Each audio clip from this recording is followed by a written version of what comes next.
This is the Global Podcast Network, where executives and professionals connect, share, and inspire. Stay tuned for the conversations that drive success.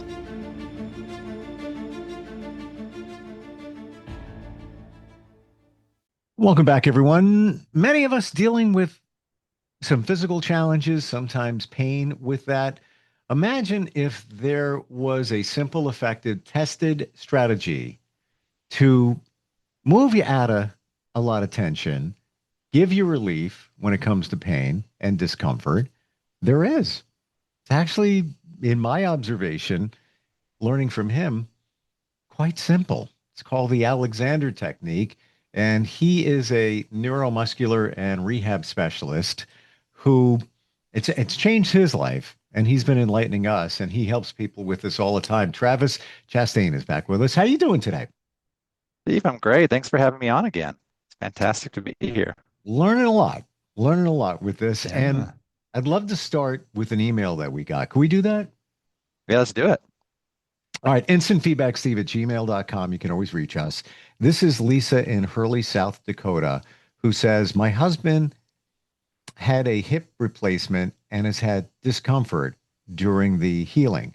Will this technique relieve some of the pain? I think so. Yeah, absolutely. I mean, I can imagine that when you're going through surgery like that, there's a lot of holding, there's a lot of compensatory tensions that start getting built up, protective tensions that get built up from both the trauma of the incident and the trauma of the fall. So absolutely. Yeah, we can help you. We can help you release those things.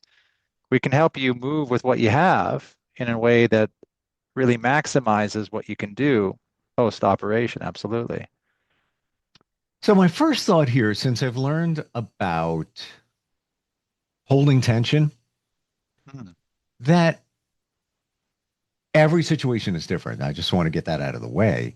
But is it possible that we may need some of these things, knee replacement, hip replacement? Part of that may have come from years, decades of holding tension. Is that even possible? I think it's inevitable. Okay. Yeah. You know, FM Alexander, he helped heal a tremendous amount of people in his lifetime from a number of different things. But he was most passionate, and I think this is where the technique is most applicable, is in the educational process. His dream was that people who are young learn the Alexander technique so that when they get older, they don't have to suffer unnecessarily as they get older, right? I don't even, forgive me, I don't even remember her name now. But there is a famous Alexander technique teacher who died in her sleep at 96 years old, riding her bike back and forth to teach every day, looking beautiful and upright to the day she died. She got to the Alexander technique young. Now, whether you have that luxury or not, you know, the Alexander technique can help you in whatever walk of life. But, you know, we have this saying in the Alexander technique called use impacts function. And what he meant by that, how we coordinate ourselves in day-to-day life over time impacts the function over time, right? So if you learn how to coordinate yourself very well as you're young, and you build and cultivate those habits as you get older, you tend to function pretty well over time. You've learned how to move in a way where you don't put undue stress constantly and continuously on your body. And as a result, you don't tend to run into hip problems nearly as much.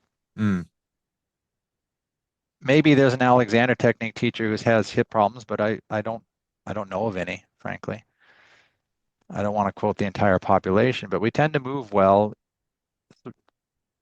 at all stages of life, because the technique ultimately is about movement and learning how to move with just enough, right? And to cultivate the habit of ease cultivate the habit of ease and movement. And to cultivate that habit on whatever activity that you're doing. The nice thing is you learn how to do it well in one activity. Guess what? You get better at all activities. Right? So, I know that's a long way of answering it. I don't feel there was a short way of answering it, but the technique is most powerful as an educational method, and the earlier you get to it, the better. I have to believe that even when people develop issues, and you could have a knee replacement, you could have been a repair person, and to get in the certain spot to do repairs, let's say you work on boilers, you're always kneeling down. Right. That's gonna beat on your knees, and you might need a knee replacement. But even leading up to that, the way you compensate for it, your occupation, or maybe some other factors that could lead to tension that you're holding, or certainly even in the hip situation, you may walk a certain way because you have tension over here, but it affects your hip over here on the other side because you're compensating for holding tension from something, whatever it is. When we say holding tension, can you give Travis some examples of what that could be? Yeah, so in the Alexander technique, the main observation that we see tends to be a universal habit of reaction, right? Is that we tend to start learning how to load excessive tension in our necks right up here. And what that does is it puts the head in an out of position. It puts that 10 to 18 pound bowling ball on top of our spine out of position, right? That tightening of the neck, it tends to tilt the head like so. And let's say you highlighted the comment of somebody working on boilers, for example, or having to go kneel down and lift up all day, every day, right? Well, if you're like me, and I think most everybody is, that when we get in the habit of tightening the neck in response to the stimuli, for example, of kneeling down, that tightens the neck and that puts the head out of position, like so. So now you got that 18-pound bowling ball in a negative relationship to gravity, Steve. Now, what happens now? Because you're out of balance with gravity, what do you have to do to prevent yourself from falling, Steve? You have to compensate in the rest of your back. You have to compensate in the rest of your legs and your shoulders, all right? And you're putting all that undue strain on your neck at the same time from this response. Yep. So what we do now, when you do that, like you get in the habit of tightening and you go down to bend down, well, you've put that undue strain. Now, how many times in our life do we have to go sit and stand? How many times in our life do we go down and squat, get into that area to fix the boiler or whatever it is we're doing in our life? How many times do we do that? And imagine every time that we're doing this, we're drawing unnecessary tension. We're getting in the habit of unnecessary tension every time. We're building it, and it's growing and it's growing and it's growing progressively as we get older. That puts this undue strain, compresses all the vertebra over time, wears down the discs over time, et cetera, et cetera, et cetera. Puts undue pressure on the hip joints over time. And we do that every time we go down to squat down, every time we go down to sit, et cetera, et cetera, et cetera. Now, if you learn how to not do that, if you learn how to do this motion, that sitting motion, that squatting motion, without loading that tension in your neck, then you're not putting that head in a negative relationship to gravity. You're not loading undue strain in the back to keep you from falling as a result. You're maintaining a better lengthening, you're maintaining a better space from vertebra to vertebra, joint to joint, fascial tissue to fascial tissue, right? You're not doing those harmful things to yourself. And we've actually tested this. That's kind of the exciting thing. We have objective evidence where these scientists loaded up all these pressure point pads to test what does it look like somebody sitting and standing, for example, when they practice the Alexander technique quite a lot. versus somebody sitting and standing when they haven't practiced the Alexander technique. What's the difference? Well, it turns out that with people who don't practice the Alexander technique, there tends to be kind of like a more of a crashing down and a lurching up off, crashing down into the chair and lurching up out of the chair, right? So it puts a lot of pressure in your knees every time that you do that. It puts a lot of pressure on your back. And people who do the Alexander technique, they found an even distribution of weight from onset all the way back down into the chair and back down and back up, right? So you don't get those negative lurches. You don't get those harmful kind of punches into the joints, right? Because you learn, because you were educated on this process of how not to do that, Steve, right? So that's a long way of saying, okay, you've learned how to not tighten your neck, pull your head back and down, and compress your spine when you go to squat to go fix that boiler, right? Not only do you prolong the career, but you actually over time get stronger because of what you're not doing. Your body is in better communication. That's another thing that we know. Right? When you do these things, the muscles start fighting one another. You get into these resistance patterns of pull against pull instead of the whole body moving as one in harmony. But if you stop doing that, you learn how to stop doing that, you get a lot more power in the motion. Why? Because you got a lot more of yourself working in harmony towards the action.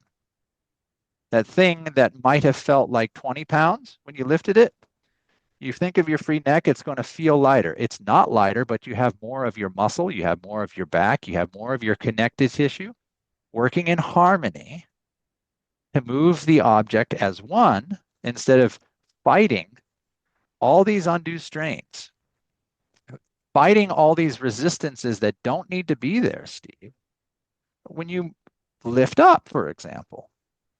So, the implications are extraordinary from so many things because of that fact.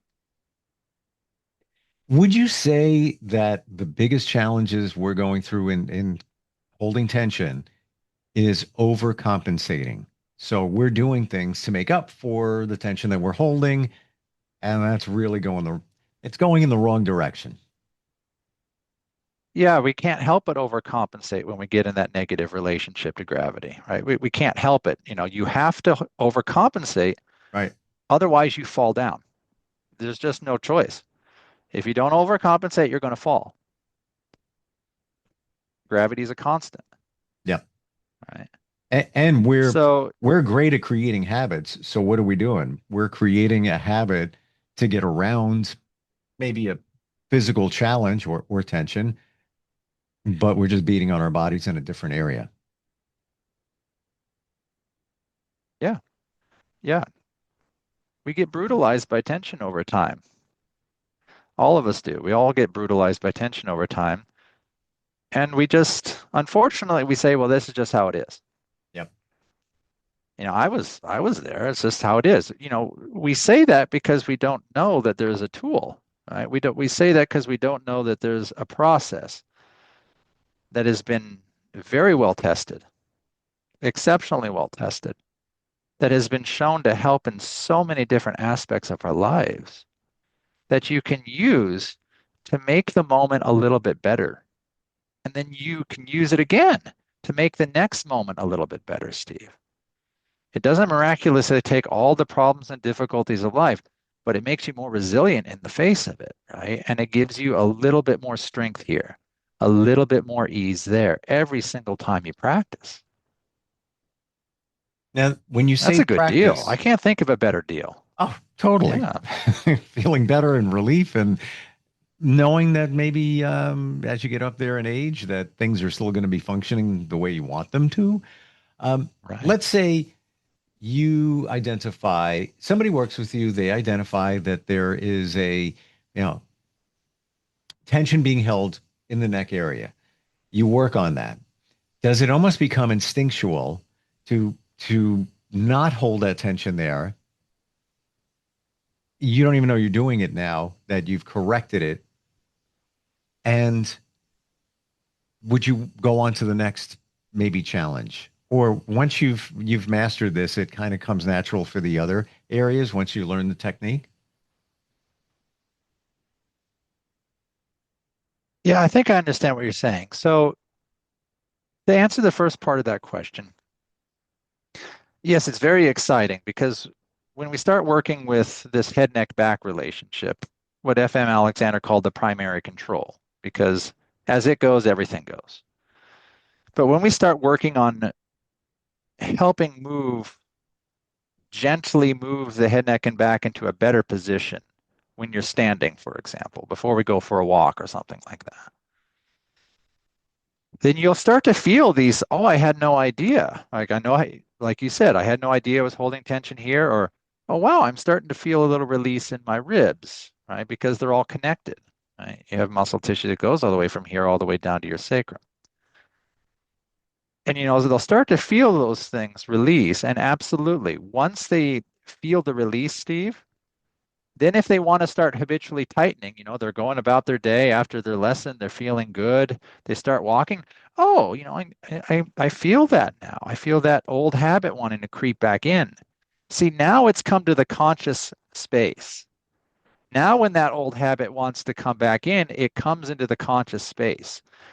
It reveals itself into your conscious awareness, into the, oh, I'm holding that tension again. Oh, and in my Alexander lesson, I learned that this is how I think Hmm. in order to start getting that to move in the right direction. So now you can use that thinking process that you learn in your Alexander technique lessons to start working on that for yourself, to start letting go of that for yourself, and then to start unpacking, let's say, deeper layers, peeling away the onions of excess, let's say, that might be underneath. Right? You release that, oh, something else is showing itself that can be let go. You release that, oh, something else shows itself that might be able to let go. Hmm. I've been working on the Alexander technique for 14 and a half years, Steve. I haven't found a Wow. bottom.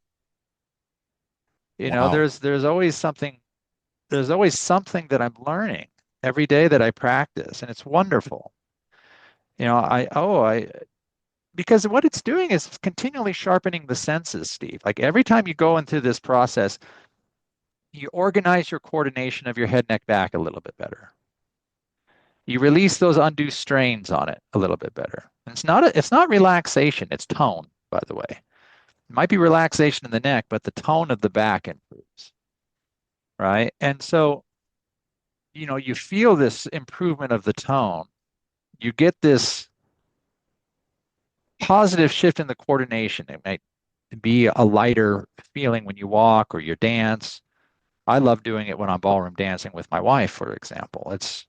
It goes so synergistically with it, right? Because it teaches me, oh, when I was doing this motion here, I was unduly straining in my ribs. I didn't need to do that. Next time I practice, let's see if I can not do that, right?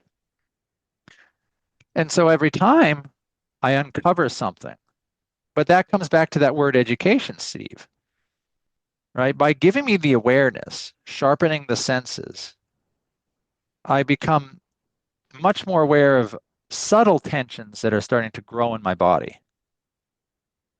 And because I'm more aware of the subtle tensions than when they want to grow, I can do something about the little slips so that I don't experience the big falls.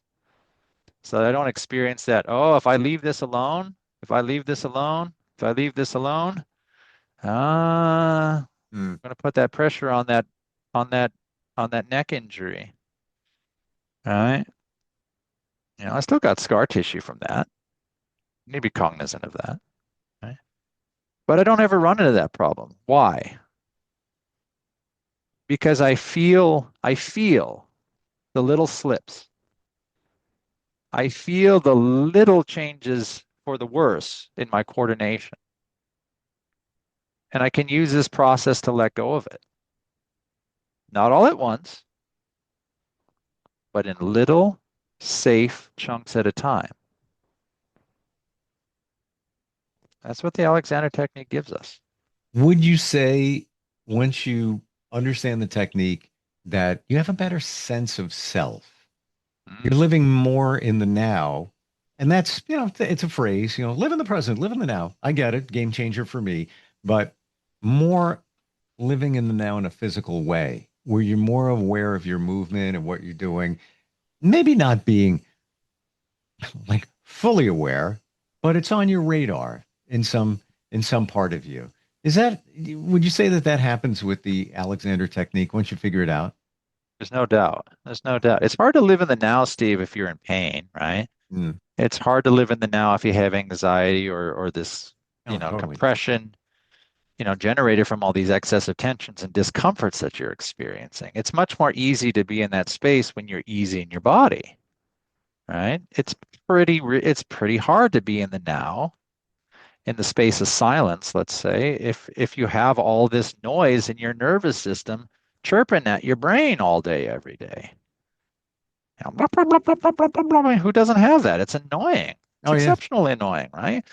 Yeah, we got to learn how to quiet that down, and the Alexander technique does help that. It gets you more into your parasympathetic nervous system, right? In the calmer spaces. It helps you do that. It helps you move in that space. So absolutely, absolutely. Where was the moment you you heard about the technique, you learned it, and do you remember that moment where it's like, oh, this just came clear. Now I get it. Now maybe you had more mobility, you had less pain. You shared that you play classical guitar. Was it you went back to playing and oh, this is working now? Do you remember that moment? Yeah, I remember it clear as day. I think I was about 10 lessons in. 10 lessons in on the spring quarter when I had gotten injured. And, I'd experienced several times in my lessons being able to get better mobility in my arm. At this point, lifting my arm up to here, Stephen, you can't see it very well, but it was a very, very big struggle. I mean, it felt like I was getting stabbed in the back with a cleaver if I tried to lift it that hard, right? That high, right? Hmm. And I remember one night practicing the Alexander technique. Okay, I'm going to lift my arm. And then I say pause. This is coming to the principle of inhibition in the Alexander technique that in order to get those muscles to relax, I have to refuse the stimuli of action for a little bit. So I pause. I think of my free neck for a little bit. I feel this predictable response that I felt many times in my lessons. I feel this improvement of my breathing, for example, immediately. Mm. I feel a lighter sense in my body. And then I keep working with it. I'll lift my arm, pause. My neck is free. My head is releasing forward and up to get it out of that negative relationship. I'll lift my arm again, pause. No, my neck is free. My head is releasing forward and up. My whole back is lengthening and widening. I kept doing that. I felt this movement. I felt this movement. I kept saying no to moving. The thing just starts moving. My arm just starts moving up like that. And I was able to do it, and I was able to go and start feeling the tension, say, okay, stop right there, arm. My neck is free. My head is releasing forward and up. The back would lengthen and widen. That would support my shoulders. And gradually I was able to move like this again, right? It took all of that stress and strain that I had learned to carry. And I was able to do that. And then Wow. I was able to do it again the next day and then the next week. And then I could finally do those physical therapy exercises that my physical therapist wanted me to do, but I couldn't do because it hurt too much. Right? I could finally do that because things changed one little microscopic inch at a time in my body that it took that pressure off. And then, another thing happened about 6 months after that. My thumb would uncontrollably shake in response to the guitar. I had been dealing with that for months. And I'd say no to playing the guitar. My neck is free. That calm my nervous system would start to slow down. And then I could start playing a note. And I played one note at a time, thinking on my free neck until I could play a phrase at a time. But it all happened because of just how I changed my response to the stimuli.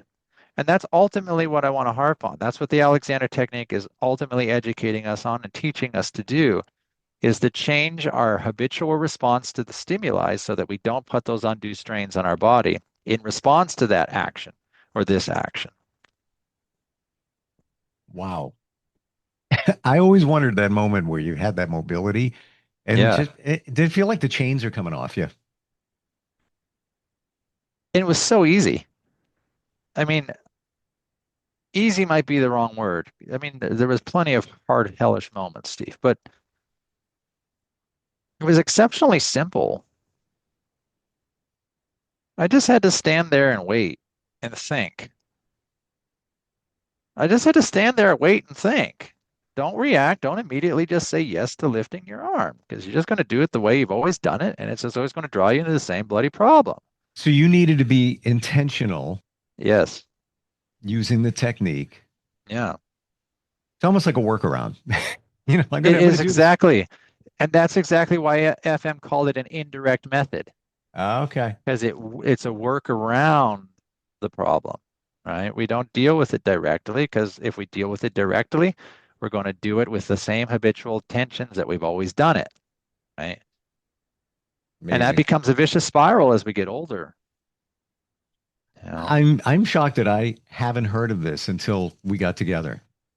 Yeah. And I love studying this stuff. I find it And interesting. it's a disgrace. It's a disgrace. It's a travesty that we haven't heard of it, all of us. So hopefully this helps people know more. Was that intentional at Travis, Steve? It was, I guess. yes. Different spelling. How do we connect with you? If somebody's got questions, even somebody like Lisa who reached out. How do we do that? Yes, please feel free to reach me on my contact page on my website, www.bodymindbalanceco.com. I have a respond with site on my contact part. Just go there, write me.